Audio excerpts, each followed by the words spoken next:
We are ready to cooperate, we are ready to meet. You are not allowing us to meet.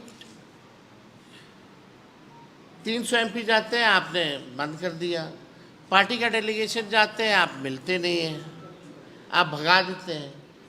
कोई हमारे सुझाव या शिकायतें हैं उस पर आप कोई बात नहीं करते हैं.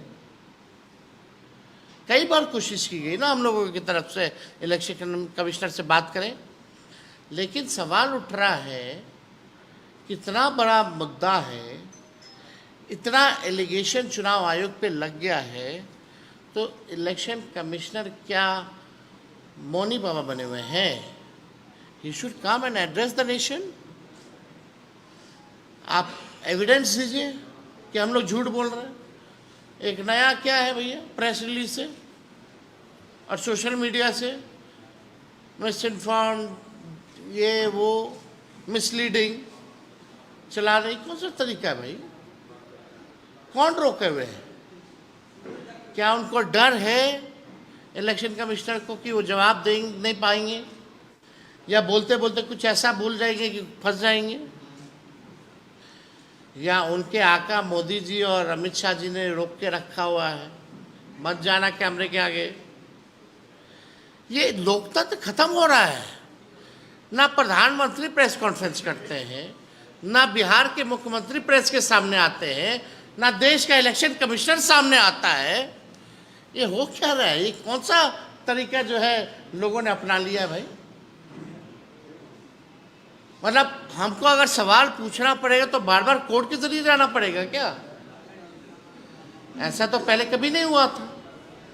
तो ये तो डेमोक्रेसी के लिए, लोकतंत्र के लिए एक खतरे की निशानी है, और हम सब लोगों को इस बात को समझना पड़ेगा. कई लोग ऐसे, हम लोग शिकायत कर रहे थे, आप डेली देखते हो कि इलेक्शन कमीशन प्रेस नोट जो है भेजता है, 0 complain bye political party, 0 complain bye political party. अरे हम लोग सुप्रीम कोर्ट चले गए, आप 0 कंप्लेन कर रहे हो भाई अपने मन मर्जी. हम यहाँ बूथ वाइज, विधानसभा वाइज, जिला वाइज कंप्लेन कर रहे हैं. मेरा BLA ऑनलाइन कर रहे हैं, आप जो है वो दिखा नहीं रहे हो.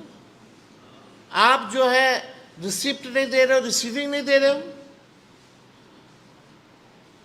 कई हजारों कंप्लेंट कर चुके हैं हम लोग, लेकिन सुनेगा कौन, बताएगा कौन? और एक प्रेस नोट भेज दिया जाता है. तो ये अद्भुत है, ऐसा हम लोगों ने नहीं देखा है कभी.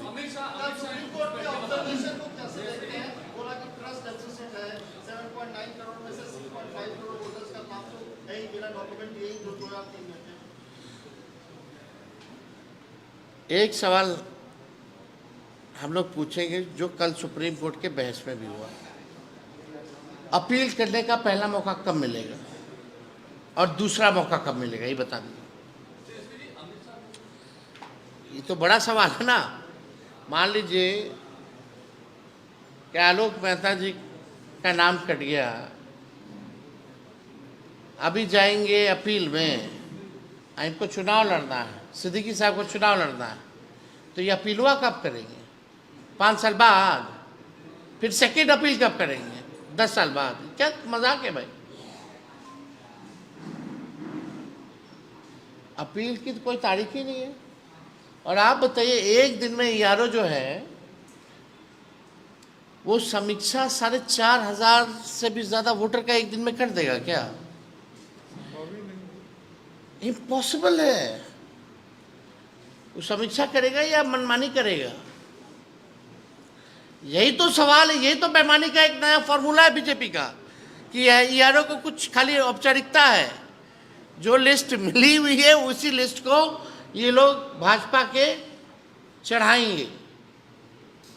आप बताइए, इट इज पॉसिबल कि 1 मिनट में कितना हो जाता है भाई? 1 मिनट में 12 या उससे अधिक भी होता है. कैसे पॉसिबल है समीक्षा करना भाई?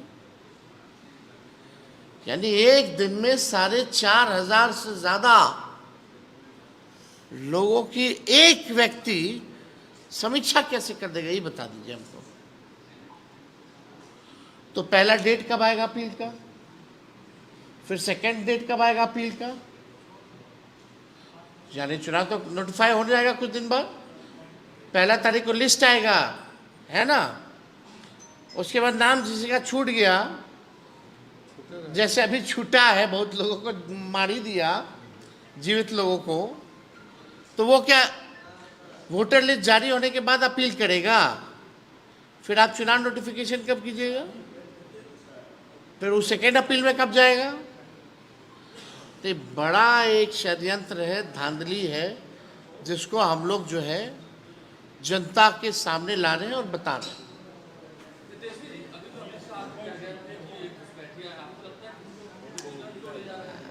आप बताओ ना, हमको बताओ, एक नाम बता दो। अरे ये लोग बड़का झूठा पार्टी, अफवाह फैलाओ पार्टी, रूमर फ्लोटिंग सेंटर, देश को जलाने वाली पार्टी, खत्म करने वाली पार्टी का ये मुखिया नेता माननीय श्री अमित शाह जी,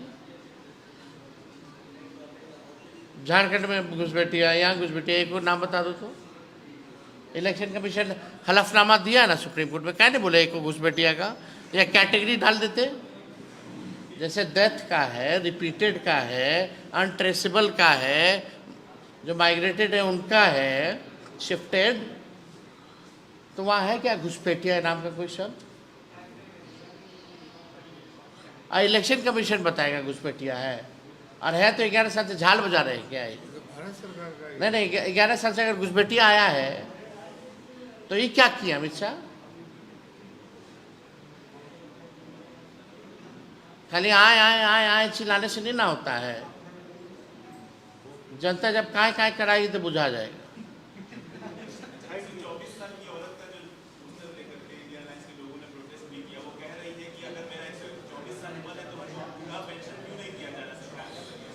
सब तो सरकार, वही तो सरकारें से ना। अरे भाई, इलेक्शन कमीशन को विपक्ष चलाता है, इलेक्शन कमीशन बताए कि 124 क्यों है, और 124 की है तो दे भाई पेंशन। हमसे जुड़े रहने के लिए हमारे YouTube चैनल को सब्सक्राइब करें और नई वीडियो की नोटिफिकेशन के लिए बेल आइकॉन को दबाएं।